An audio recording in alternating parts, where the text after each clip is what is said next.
kind of promotional products do people need? They don't need the normal things. So it's been kind of challenging and fun at the same time, and stressful on top of it, which I'm sure you all are going through. One thing we're doing with nonprofits is that we are very much involved putting out virtual, helping you do your events virtually. Your races, your whatever your fundraising event would be, we can help you do it. We can do the fulfillment for you. For instance, with a race, you don't need to cancel your race. You can still have it. We can, if you want t-shirts, we can do the t-shirts. We can ship them individually to all of your registrants. We will help you make it successful, so you can still get all your sponsorship money. You can still do all your promotion that you want to do and get your registrants to participate. And you have pretty much less cost the day of course, and hopefully can still make some good money. So let me know if you're interested. We're doing it with a couple already, and we just started putting the word out. And then we're also getting very involved in the last day or two with, because we're all going to be needing to wear masks. We've got many options of imprinted masks that we can get for people, pretty low minimums. You've got a 3-week turnaround just because of the demand, but they're pretty low price too. So that's something that we've had quite a few nonprofits as well as other businesses be very interested in that. So let me know if you're interested in that too. But just as far as helping you, we want to be on your team. We want to help you. I would say about 25% of our business is nonprofits, and we very much liked working with all of you. In fact, I've actually started my own little nonprofit, hopefully not so little, but so that I kind of know I'm starting to know where you're coming from even more. So anyway, that's a little bit about Tuttle Marketing, and we're here to help you. If there's anything you need that we can help throughout this crazy time, we would love to. You can reach me at because I can't hand anything out today. You can reach me at nancy@tuttlemarketing.com, or I don't know if Lori's going to be sending out information with who participants are today, but you can also find me just on the website at tuttlemarketing.com. Thanks so much. Perfect. Thank you, Nancy. That's a very good point. I am going to be sending out information. I will be also sending out a copy of this webinar afterwards. And the good people at Blue Dog, as usual, we usually have something to hand out with everything in it. And they did it for me, and I'll be emailing that as well, so that we'll have everybody's contact information for that. So right now, Nancy, I'm going to put you back into the attendees. Thank you again for all your support. We couldn't put on these programs without you, and I really appreciate everything Tuttle Marketing does for the Chamber and for the nonprofits. So let me put you back. Okay. Again, everybody that's here, good. We're catching up now.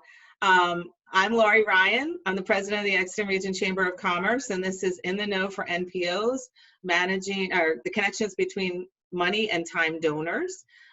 We just heard from our sponsor, Nancy Tuttle of Tuttle Marketing, and we are in a webinar. So most of us usually are on meetings, but because of the panel discussion, we want to have a webinar so that you can really concentrate on the panelists. I haven't figured out how to get the host off, but you might have to still see my face. How we are going to do this, because the In the Know for NPOs is very interactive. We want to make sure that you can answer questions. So if you have a question during the time, I'm going to be your producer, and you're going to raise your hand, and we are going to pull you into view, just like we did with the other panel, with Bill and Nancy. You'll be able to ask your question, and a panelist will answer that for you. So that's how we're going to try to run this, and I'm really appreciative of your patience and understanding.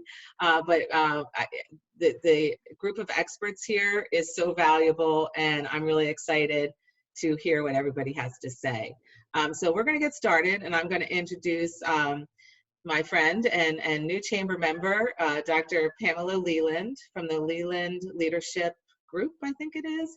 And she is a consultant for nonprofits. I met Pam a couple years ago when I won this great mug. You can't see, but it's the Hickman. She used to be the executive director of the Hickman and worked with Ebby as well. So I'm going to turn it over now to you, Pam. You're also a very active member of the Nonprofit Council since you joined. And so my hats go off to you, and I'm going to put on mute now. Thanks, Lori. Yes, I was going to start by saying I'm a proud member of the Exton Chamber. I find it a wonderful network, and pleased that despite the sheltering in place, that we moved forward with the In the Know series and could do this panel format. I want to quickly introduce the panelists who are going to be such a source of good information. But I would encourage you to learn more about them because I'm not going to go over everything. And I'll start in alphabetical order. Ebby Alfrey.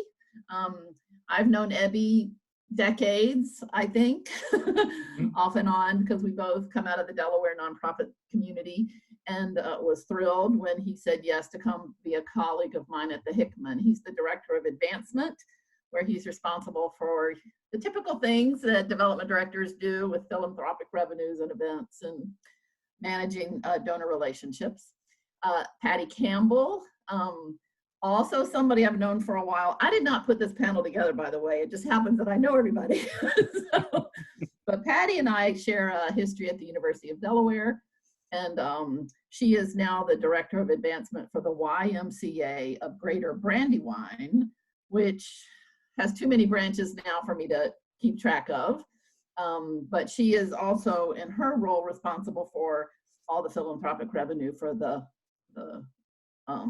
corporate entity, which includes 8 branches, I think, at this point. And then finally, we have Jennifer Lopez, who joined as the executive director of the Friends Association in 2018, making the leap from the criminal justice system in Chester County, where she interacted with a lot of nonprofit organizations, now is an exec. 2019, Pam. Pardon me? 2019. Oh, was it 2019? Oh, it's, yeah, a year and a half, I guess. So a new colleague in the nonprofit community, and we're thrilled she can join us too. So I'm going to field questions and invite people, our panelists, to respond, but would also encourage you to raise your hand and ask questions and follow up. There's a lot of things we can cover here, and so we're just going to hit some highlights. And one of the questions we talk to among ourselves about is, this topic is a critical topic pre-COVID and a different spin on it post-COVID. So we want to make this relevant to where you are today, but we also want to make sure we cover some of the dynamics that aren't specifically related to the crisis that we're in right now. And I want to respect the crisis that all of you as nonprofit providers are in your own way, whether you're providing critical emergency assistance with food and shelter, or you're running an arts organization and having to cancel your production season. Nonprofits are really being impacted across industries. But we will start by acknowledging the critical role that volunteers and donors play in executing our mission, and want to ask the panelists to weigh in on how do you cultivate and strengthen relationships with donors and volunteers, and how do you address the barriers to their participation and those relationships. And if you're seeing it different today with the COVID situation, we'd appreciate hearing that as well. And I think I'll just start, I'll ask Ebby to start, and then Patty and Jen can follow and see where we go. Sure. So I think you used the perfect word with cultivate, and we use that so often with our monetary donors, but that's also what we have to do with our time donors as well. And take the time to get to know them and understand why they're so passionate about your organization that they would come there and give their time. As we do with our monetary donors, come to understand why they're so passionate. They're going to give a donation, a gift of money, or, you know, an in-kind gift or what have you. So to me, it's all about taking the time to get to know the folks, get to understand why they're passionate about the organization, understand what part of the organization they're passionate about. You know, some people might have been touched by your organization, depending on what type of organization you are, and because of the impact you had on their lives, they're now coming back to donate their time to help other people who might be now in their position, or to give money to help those individuals as well. And I think that the barriers also in this, when I say time, because there's only one of us, and there are many donors, and there are many volunteers, and it's hard to, you know, interact with them as much as we want to, because we're also doing grant writing, putting on events. There's so many aspects of what we do. So it's really making sure that we take the time and maybe just set some time each week to say, this is when I'm going to call my donors, call volunteers, and connect with these people, because that's just, it's so important. It's vital that we're making those connections. Jen or Patty, either of you want to hop in? So I'll hop in. You know, as Pam said at the Y, we've got 8 branches, and we were closed by the governor on March 14th, I think. Completely closed down. We went from over 2,000 employees to 40. So volunteers for us are critical now. And, you know, I think we all kind of know that volunteers work best when they have clear directives, they know what their job is, they know what their responsibilities are, and they're sort of managed and appreciated for that. So what we've been able to do is really put out a call for volunteers and say, hey, we're pivoting, right? We're doing all this online content. We know that people are home and we need to reach them in their homes. We know that people have different needs. I mean, the Y right now is doing blood drives, food distribution, and planning for critical childcare. These are things we've never done before. So we need volunteers, we need outside expertise. And what we've learned is we've been overwhelmed, honestly, by volunteers, because they want to give back, they want to stay connected, and honestly, they need something to feel good about now too. Mm-hmm. So we've started phone trees for seniors, and we were inundated. We had more volunteers than people that wanted to be called. Right. Wow. So we're doing food distribution at our branches, and again, pivoting, we're learning that our corporate supporters and sponsors are now providing the face masks and the food donations and the things that we've never asked them for before. So I think with volunteers and donors, you need to think outside of the box now with COVID. Mm-hmm. So like I said, we've been sort of overwhelmed with people who want to help and want to do good. We're doing food distribution. Our blood drives have been oversubscribed. It's almost too much, because there's this pent up, people want to get out, they want to feel good, they want to do things. So it's a great time to help them with that and have them help you with your mission. As far as donors, we've done 2 things that I think are sort of different. We've talked to some of our sponsors about moving their sponsorship money into our operating fund, just to keep the lights on, just to keep the pools, the chemicals balanced and things like that. And they've been overwhelmingly supportive of absolutely whatever you need. You know, we want to keep the Y around for another 175 years. So, you know, having those conversations, and like Abby said, having a relationship, having a conversation, so that you are already in a place that you can talk to them about changing or adding or thinking differently about what they're doing. Mm-hmm. One other thing that I want to talk about is we started an employee assistance fund. So mm-hmm. for all of our furloughed employees, we reached out to some of our donors and some of our sponsors and said, hey, we had to furlough people. We hate doing that. And we raised over $30,000 in about 3 weeks. So that goes directly to our employees to help them offset the costs of things that they're dealing with now. So I think, you know, having a relationship, giving people something that they can feel good about, and then keeping them informed with the impact that we're having. I think that's what we really need to do now. So I'm going to go back to Abby and Pam with the cultivation and retention. I think it's really important that we focus on those things with our volunteers. along with our donors. And I think we can strengthen both of those things through interactions with staff. So interacting within the office, face-to-face, phone calls, and giving them meaningful volunteer opportunities. So we're really fortunate that we are able to provide direct client interactions. We regularly have babysitting, tutoring, we sponsor picnics, we do work crews at our emergency family shelter. So volunteers are really able to engage and see the impact directly of their work. And really ongoing communication is key. So not just when we need something. So, you know, we're talking to our volunteers, we're interacting, we're building those relationships outside the transaction of volunteerism. It's really the relationship. The barriers are the same. We're a small nonprofit, so sometimes we have more volunteers than staff. So being able to make those connections with staff members when staff are also doing their job, managing their caseloads. So there's a limited number of people that can dedicate their time to stewarding our volunteers.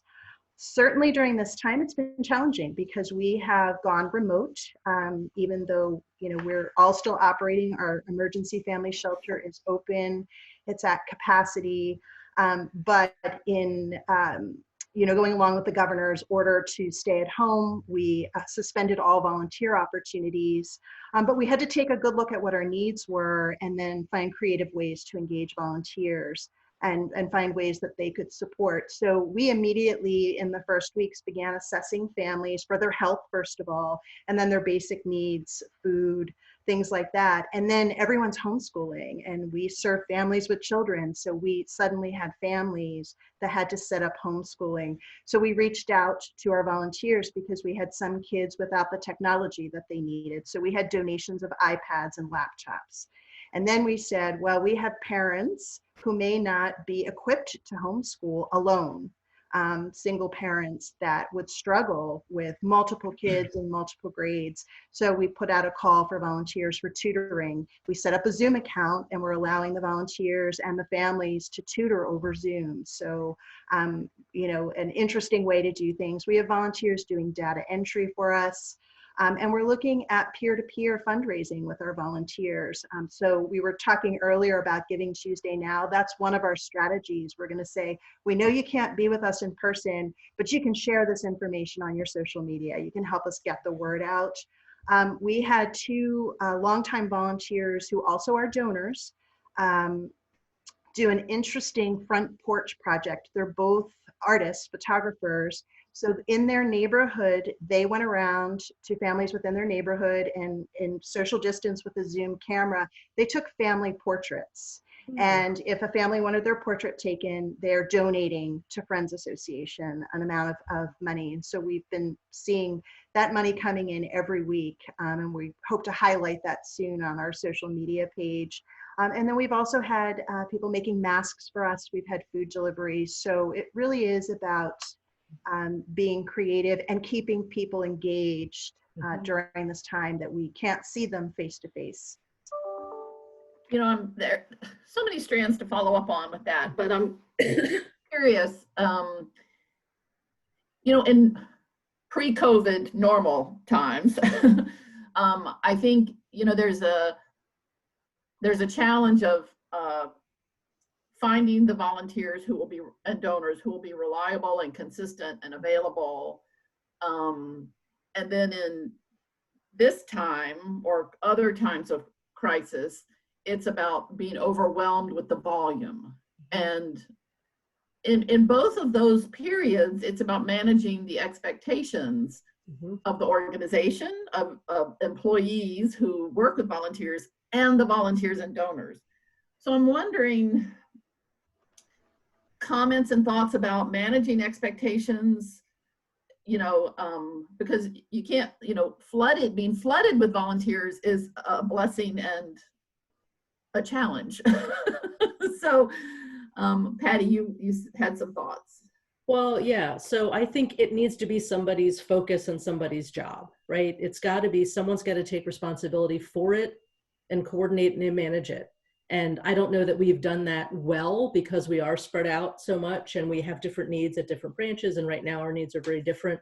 But there is someone now in charge of it. And we're seeing how much more smoothly it runs, how much more communication and understanding there is. So I think that's one of the things that we've learned is that, you know, it's got to be someone's focus, and there has to be a point person that people know that they can go to for information. Mhm.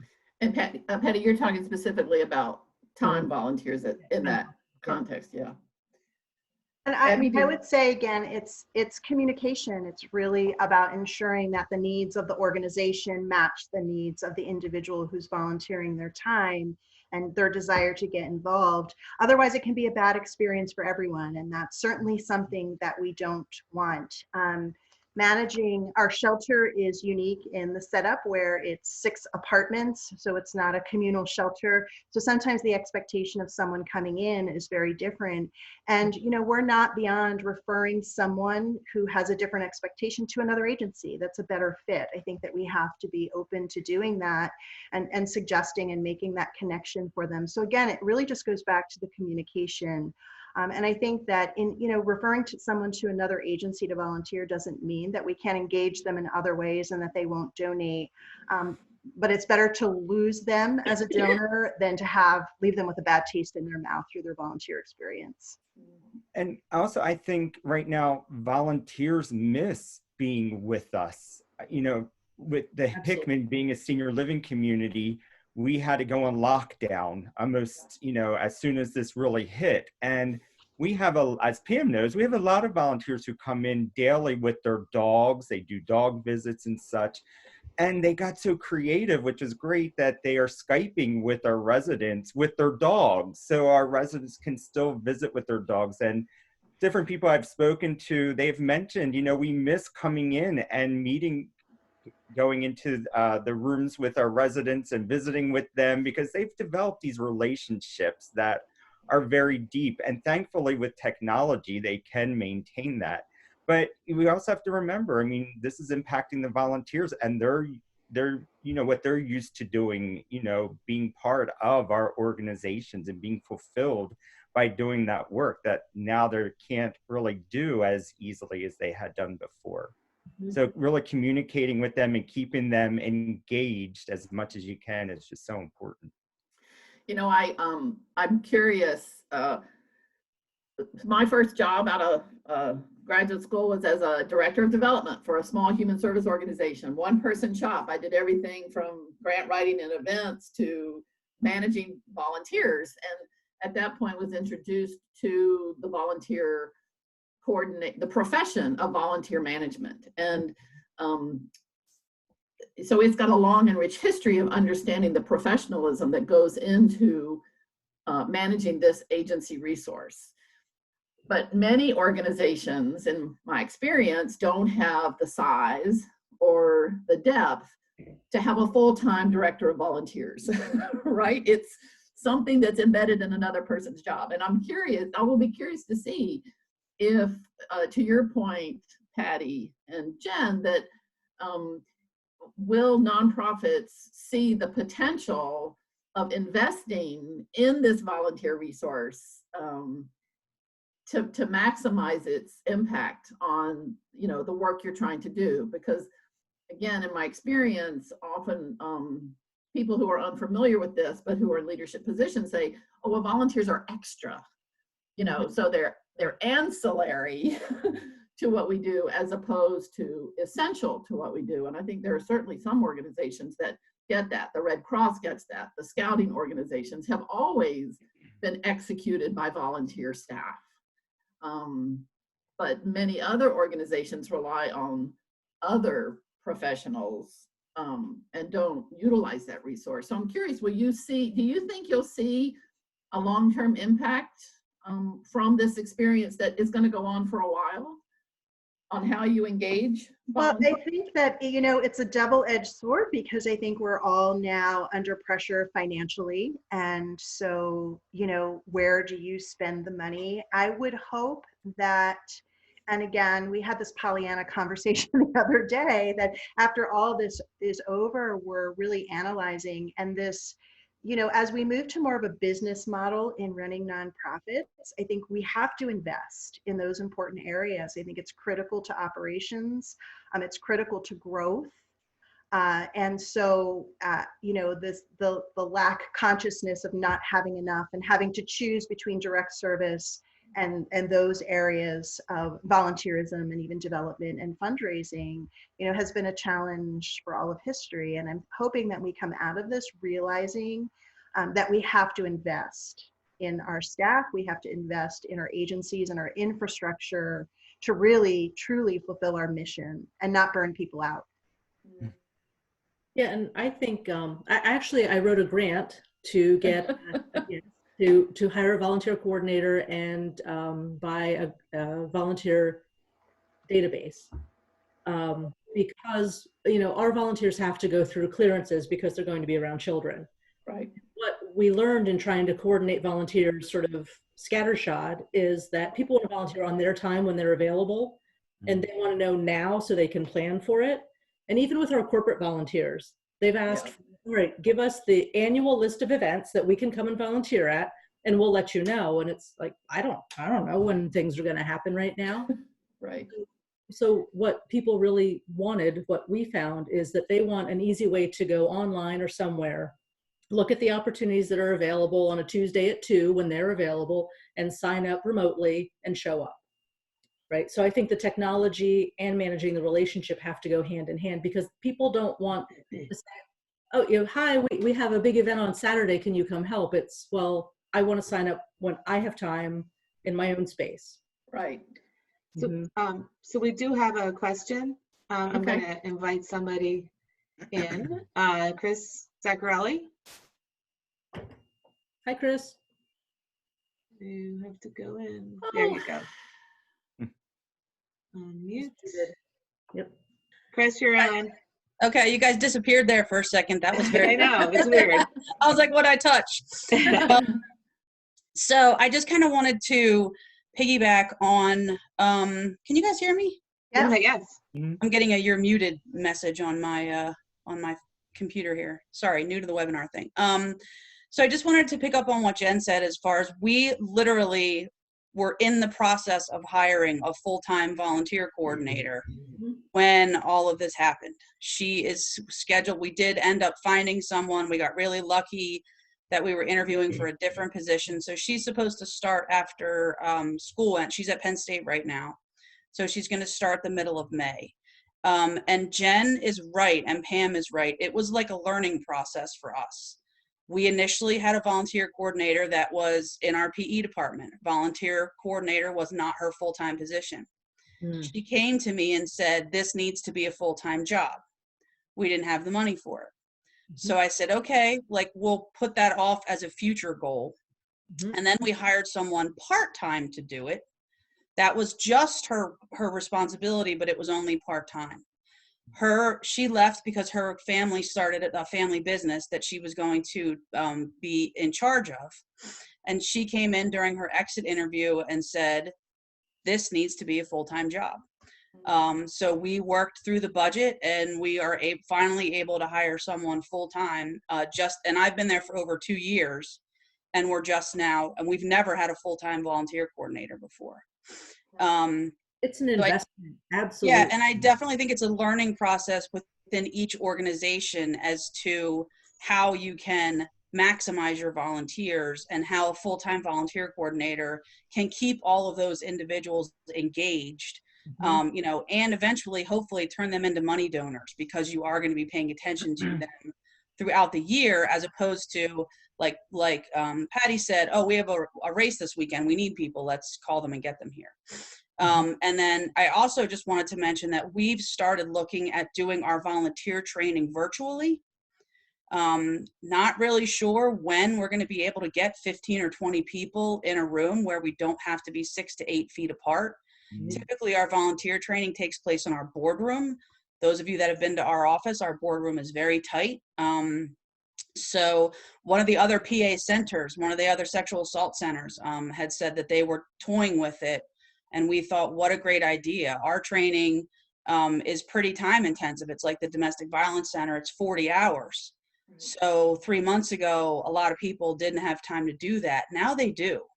So those individuals that came through our doors that said, that's just too much of a time commitment for me, have the time now. So we're So I just kind of wanted to give a nod to the recognizing a full-time volunteer coordinator can be a process within the organization, and making it a priority. And then for us to get creative with how we attract volunteers right now. We're not in a situation where we're doing anything other than our main mission, even during this time. So we don't have something where we can say, hey, we need help delivering food, or we need help doing this. We have to focus on our mission. And so this is how we figured it out. Right.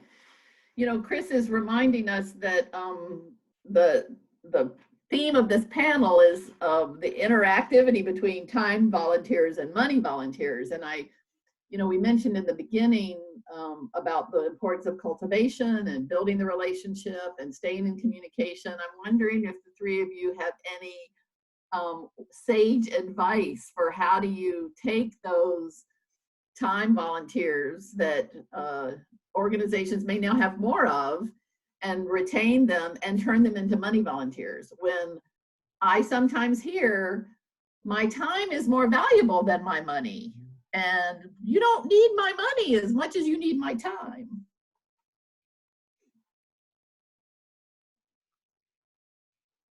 And there is silence. Wait for Ebby to talk. He's been okay. Yeah. Well, I mean, I think, again, it goes back to having these conversations with these individuals, because somebody might be giving their time because they don't have the ability to give a donation. They don't have the money. Who knows what's happening in their lives at that time. And I think it's, bringing them on and having conversations with them and understanding where they are and, do they have the potential by what they're telling you about their lives and such. And also, I think people have to understand that it's not, giving thousands of dollars. A donation could be $100, or they could become a monthly donor. If they can't afford to give $1,000 at one time, they could do, $100 a month or what have you.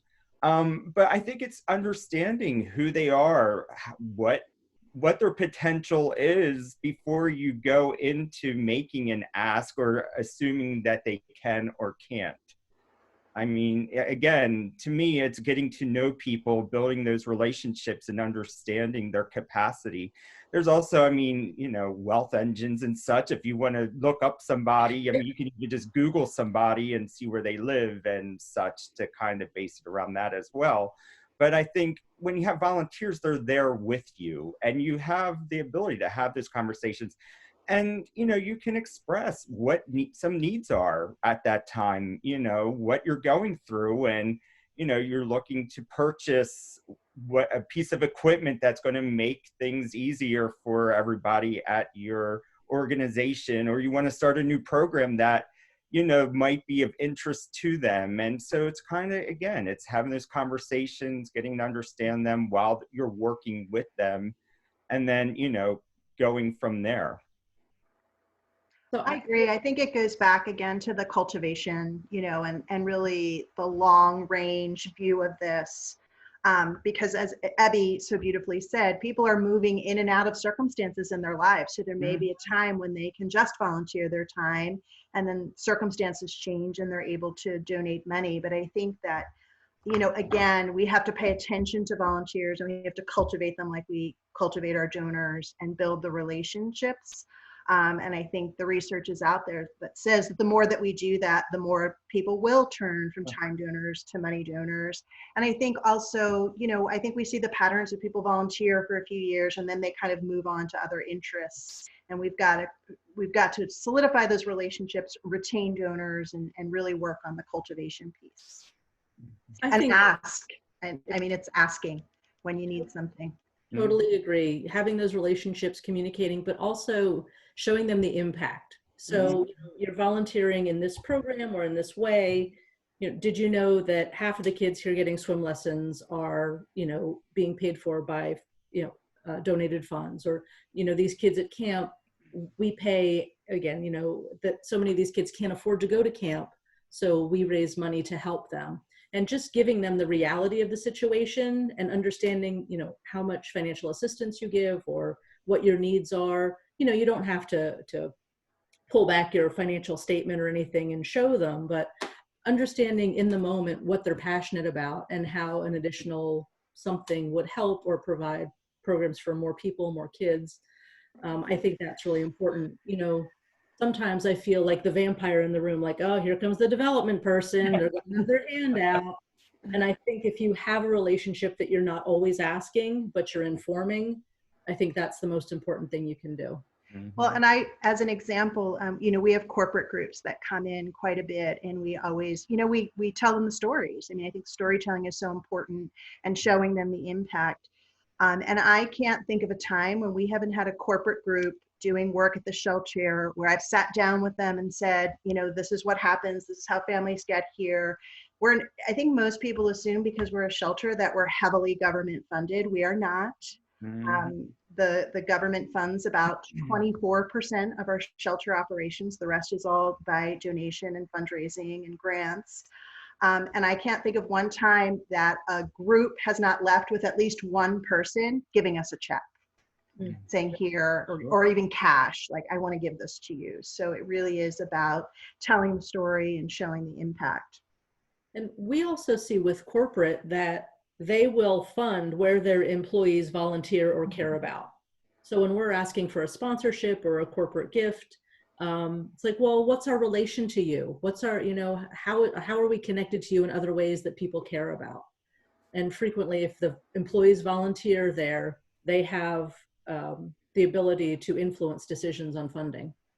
And I think also, I'm sorry, just real quickly, volunteers, maybe the volunteer can't give, but they have family members or friends who are in the position to make a donation. So their connections, you know, always just figure out how you can connect with other people, and your volunteers could be that conduit that connects you with that person who can make a donation. So we got together and before today to decide on some questions. So I'm just warning you that I'm going off script now. Oh no. Because some thoughts have come in and some questions have come up that I think would be relevant to the audience and prompt some thinking. So clearly volunteers, donors are a critical constituency, and using those relationships to network and expand, and to Ebby's point of kind of, you know, spreading the web even further takes time and diligence and data and investment. Patty's example of software is a great example. Another key constituency in this, in being effective, is the board of directors and senior management. And how many of us, former development people or former volunteer coordinators, have heard, well, you need to make more money than you bring in. So, so, you know, a development performance is looked at, you know, well, the department cost us this much money this year, and we brought in this much money, and so that's enough ROI, so we'll keep doing this. But we have a down year, and the short-term vision of some people is it's hard for them to see the nature of investment. And in the volunteer world, unless you can prove you are turning those time volunteers into dollars, it's even a harder investment case to make. And, you know, you all tell good stories of so many hours of volunteer service. And now with, you know, we're pretty, it's pretty typical to say, you know, we had 100 hours and this translates to so much dollar cost if we had to pay people. And, but how do you respond to those people in positions of leadership, whether board or senior management, where they're looking at the short-term horizon and you're making the case for investment? So it kind of goes back to Chris's question. You know, she had to make the case for a full-time position. What have you done to ensure that your organizations or prior organizations have invested in this work in a way that allows you to be successful? Again, a question we didn't plan for. I guess, you know, I'll out myself. The fact that I was writing a grant to support it, says, yes, we need it, but we don't really need it enough to fund it just yet. So yeah, we're totally in that boat where I think we're at a tipping point where we could do so much more. But to your point, Pam, justifying the offset or the return on investment is, how do you get to that number? Well, and I was lucky enough to walk into an organization that already had the position set up. And so haven't really felt any pressure from anyone in leadership not to have the position. I think that we have engaged volunteers on site enough, and with being such a small staff, I mean, there's 8 of us, having even just the administrative support has been invaluable. And so I think that our board has recognized that and supported it. We've had really great tutoring, summer tutoring programs, and engagement with our volunteers, where I think the board is engaged enough where they see the volunteer work. We have several board members who are also volunteers. So they're on site, they're seeing the impact of volunteers. But I think, again, I can sometimes be a data geek, bringing from my old agency. So if there's a way that we can show the increase in donations or those connections, the webs that are created through volunteers, and tell those stories in board meetings and in our ED reports, or development reports that you're giving, that this is the impact of the volunteers beyond the time.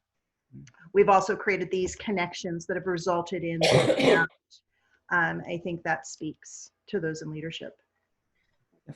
And That's also, awesome. Oh, go ahead, Jen.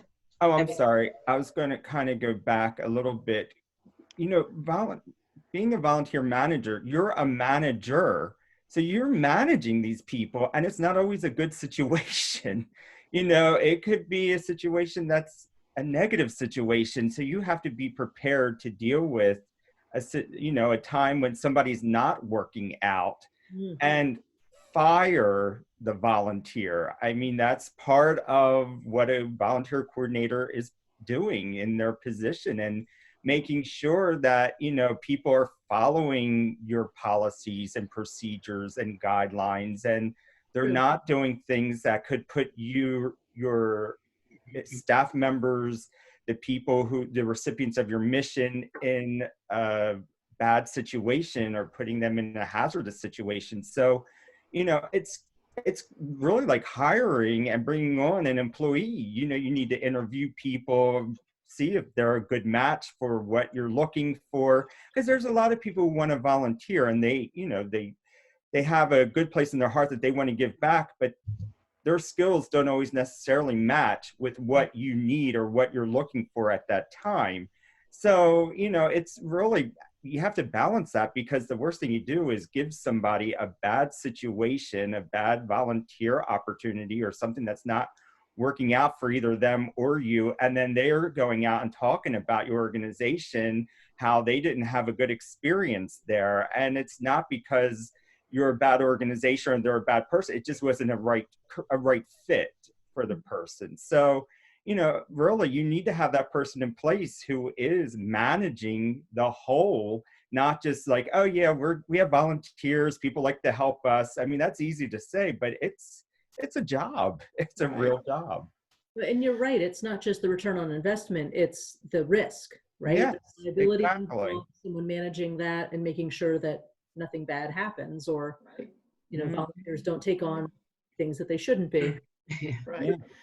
I want to we do have a question and then too. Lori, but reinforce what Patty said, because I think there are a lot of organizations for whom they see a vision for it, but they don't have the cash on hand, right? Mm-hmm. So what Patty is doing in terms of getting a grant proposal is like an innovation effort in terms of when you get that grant, which I'm positive will happen, that you will collect data and be able to demonstrate and prove that it is a good investment. Many organizations, I think, you have to think of it as this is an innovation. And so we're going to have to invest in the innovation. And if we get some grant money to help us, that's wonderful. But sometimes we have to be willing to take some of the funds we have and think of it as a demonstration project. So, okay, Lori, sorry, go ahead. We do have a question from Fred Taroni, if that's okay if I let him come Sure. in. Hi, Fred. Fred. Okay. Fred, you are on, sir. He's on mute. It looks like I he's on know. mute. Unmute. Hello, There can you you hear go. me? Yeah, now we can. Okay, a couple things. Lori, thanks for running this. The panel's great, getting a lot of good information. One of the things I just want to jot up before my ADD kicks in too much, just got word that the president will sign the bill today. Application for the PPP will be taken Monday. So if any of the organizations, nonprofit organizations have applied for the PPP applications, if they haven't been funded, that will be taken on Monday. Also, Benchmark Financial Credit Union is running a program, and I don't know if the money's used up or not, but they were providing a $50,000 interest-free loan for 10 years. So I don't know if anybody has, if the program's used up or not. I don't know the number, but they were providing that to area businesses, anybody in Chester County that had a business. So I just wanted to share those two things and just appreciate everybody getting up early on a Friday morning. At least like Lori said, we didn't have to drive to the office or something. And it's always good to be able to change your background. Yeah, exactly. But Thanks, thank you Fred. so much for everybody running the program. It's a lot of great information, especially for managing volunteers. I guess it's like herding cats. Okay, they all have strong personalities. So Yep. thank you so much. Thanks. Thanks, Fred. Thanks, Fred. Thank you. Thank you. Any lingering thoughts? Because I have one more kind of area I think we could explore. But anything lingering before we step into a new question? So with being mindful of Nancy's sponsorship today, as we all know, and kind of the idioms that we use these days, is there's a lot of noise out there, right? There's a lot of social media activity. There's a lot of, I mean, the COVID crisis has only added to the posts and the social media, and now we have a lot of people looking to do something because they want to give back or they've got time, as you guys have noticed. In the best of times, there's a lot of nonprofits trying to recruit volunteers and donors. And how do you know, what advice, what have you found works in terms of differentiating yourself from others, so that when I'm a volunteer and I've got a little bit of time to give, that I'm going to go out and know who to go to? And part B is, have you found you're doing things differently now to differentiate yourself in the market that you were doing before the crisis?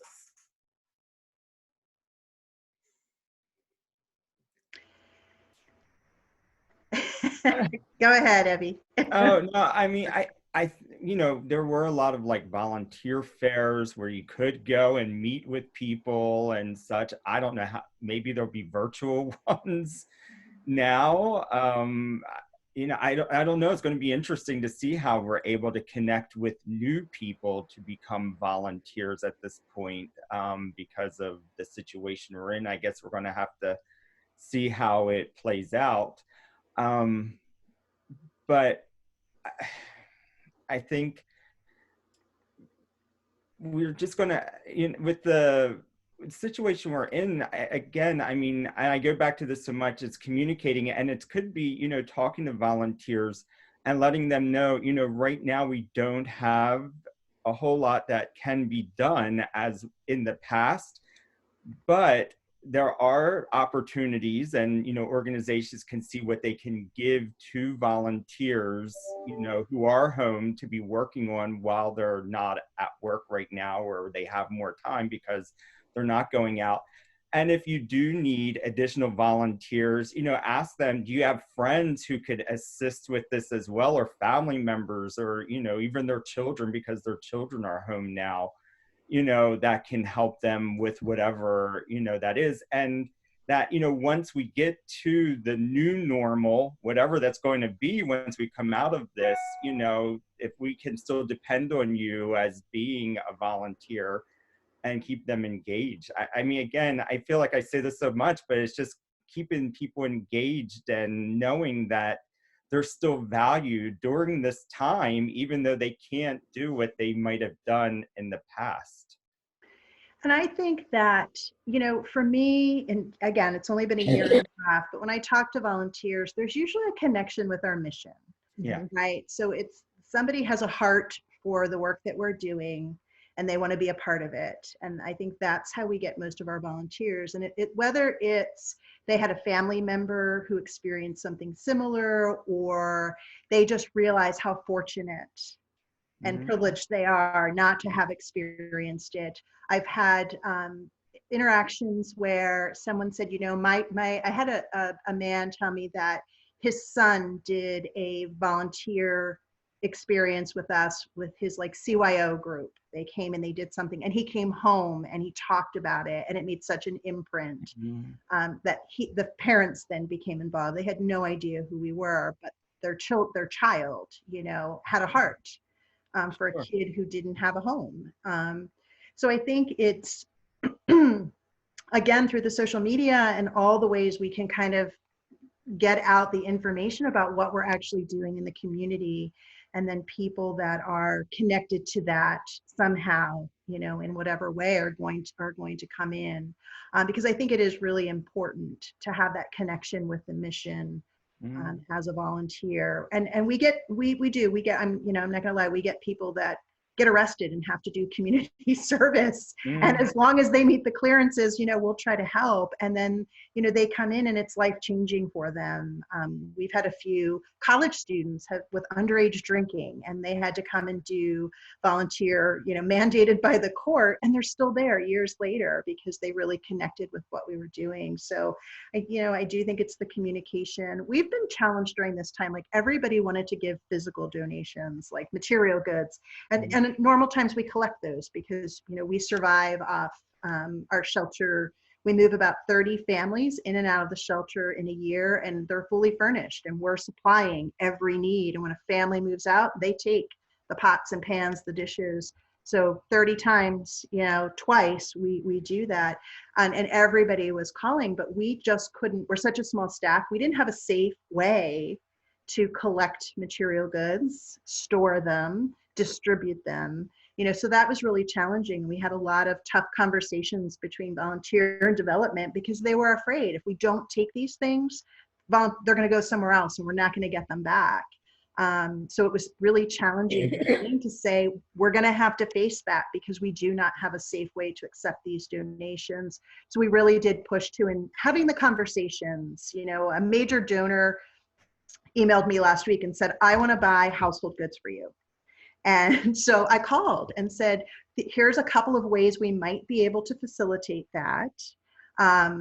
And she ended up texting me Monday saying, I'm just gonna cut a check. I think that's the best way to handle that. So, you know, it kind of shifted to her decision. But, you know, it's challenging because everybody's heart is in this and they want to help.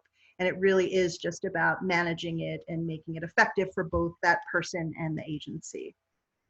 So I'll piggyback on that a little bit. I think social media has been a godsend for us during the whole crisis as far as getting word out to our members and our volunteers. And we're fortunate that we have this great group of members that feel very connected to the why and to the mission, and we can reach them and ask them to give back. I think understanding their needs, you know, our needs are very different right now as far as what we're doing with the food drives, the blood drives, getting people mobilized. But what we've learned a couple of things, is that we're going to keep doing a lot of the virtual stuff that we're doing because people really like it. And again, it's on their terms and on their time, and they can watch a Facebook video or a YouTube video, and they can work out or read a story or do some sort of an arts thing when they want to. The other thing with volunteers is understanding their needs and giving back to them. So this is one of the questions that the panel had talked about. Younger kids and millennials come in groups. They want to volunteer with their friends. Older folks come because they want to make friends and they want to meet people. And understanding their needs is very important in keeping them as a volunteer. Also with corporate sponsors, you know, again, their employees want to volunteer and that sometimes money follows, but what they want is a team building opportunity for their employees. So understanding that need and figuring out how to use them best to get them hooked into your mission, but also to get that return on investment that we talked about. Yeah, So I great. think, yeah, understanding understanding communicating with your volunteers. Yeah. We had a question from Sarah Getchell. Do you think mailers are making any more impact now than before to get the word out about the organization or motivate donations? Or do you think it's not, the mailings are not worth it and social media and phone calls are better? So we do a mailing to every one of our member unit families. So 23,000 pieces of mail, not cheap. And we had it all lined up to mail March 13th. That was a bad day, March 13th. So talking to the supplier in the mail house, I said, let's do it. We need to just get our name into everybody's home. And I got a call that afternoon from the higher ups that said, don't do it. We don't want to spend the money. We need to really retract. Oops, too late. If you've ever done a direct mail, you don't stop it once you say print. And I will say that we are getting such a response from it, from people who have not given in years, who have given in the past. But what we're seeing is the people that can give are giving more. And the people that maybe can't are still giving, but they write the most lovely notes on these things that they're mailing back, especially our older folks who, like, I've been with the Y for 36 years. I love you. I miss you. Please use this. Some of the messages are just, the people miss us so much and they miss the employees. And they write these notes that are just heart-wrenching about, you're my outlet, you're my social network, you're my everything, please come back. So I'm all for the mailers. I never was, but I'm all for them. Well, good call, Patty. Good call on your part. Jen or Ebby? I was just going to say, I think nonprofits should continue doing what they have planned to do. I mean, because we don't know what's going to happen, and to stop now could be detrimental to your fundraising goals and what you're looking to do for the year. So you might have to modify as time goes on, but don't not do what you had planned to do. And everybody responds differently to different types of communication. So not everybody, some people like to get something in the mail and read a letter and not their email. I mean, I have to say personally, I get so many emails, I don't have time to read that. But when I get something in the mail, I do take time to read it because somebody actually took the time to, send me something. So, everybody, and even regardless of the generation they're in, we're individuals. And I think that's something we have to remember. And we talk so much about the different generations, but I've been listening to young people recently about the impact that they're feeling right now with COVID-19. And the young people are saying, well, there's older people who are being impacted as well. And we're all feeling kind of like this isolation feeling. So we're all in this together, regardless of what generation we're in. And so, communicating with again, there I go back to using communicating, but communicating, whether if that is through direct mail, email, text, any social media, all of that is so important because we all respond differently to different types of communication. So true. Yeah. I think that was all well said. And, the same, we only do 2 mailers a year, but we increased our communication over the last few weeks. So, in the beginning, it was, this is what we're doing, this is operations, and then we've increased updates, and that people have responded. Sometimes it's been an ask, sometimes it's just been thank you. And every time we do a communication, we see an increase in donations coming in. I think in a comprehensive communication strategy, you're not only diversifying the methods of communication, you're segmenting your donor volunteer base and doing different strategies for different segments.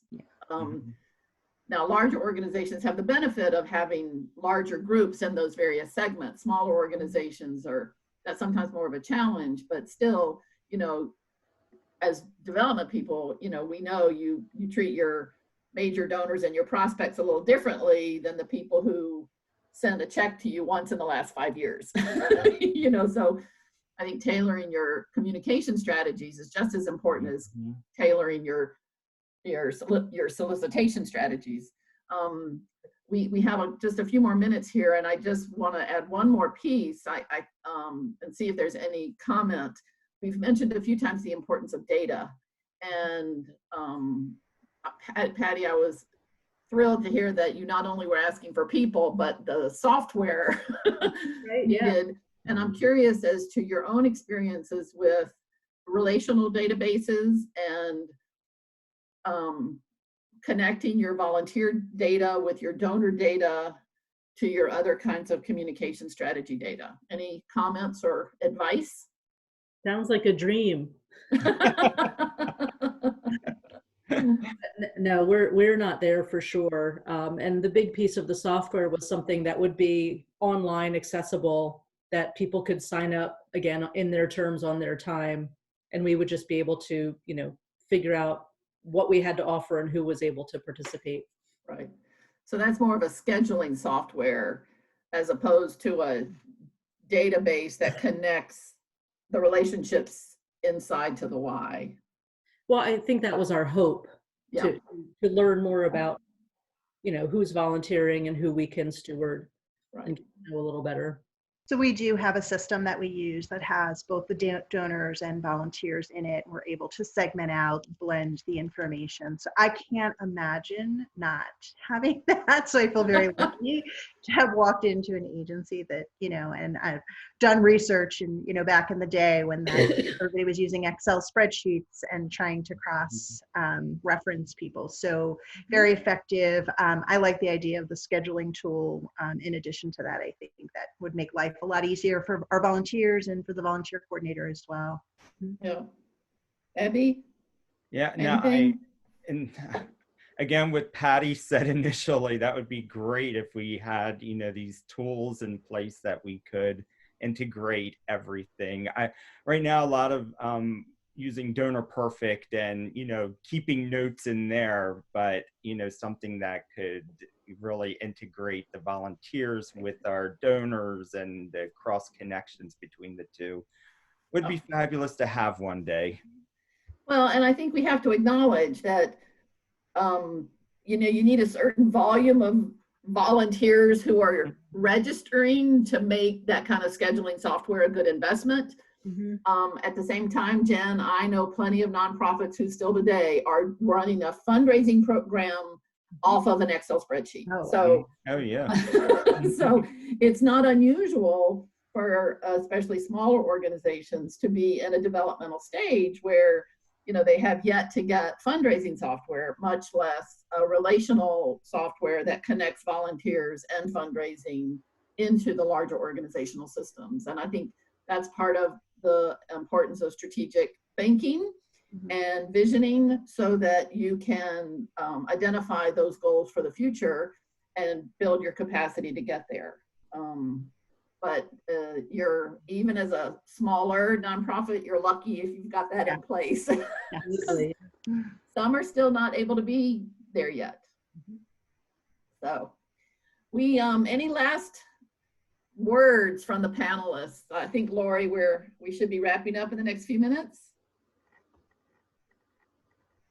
Nod yes, Lori. Yes.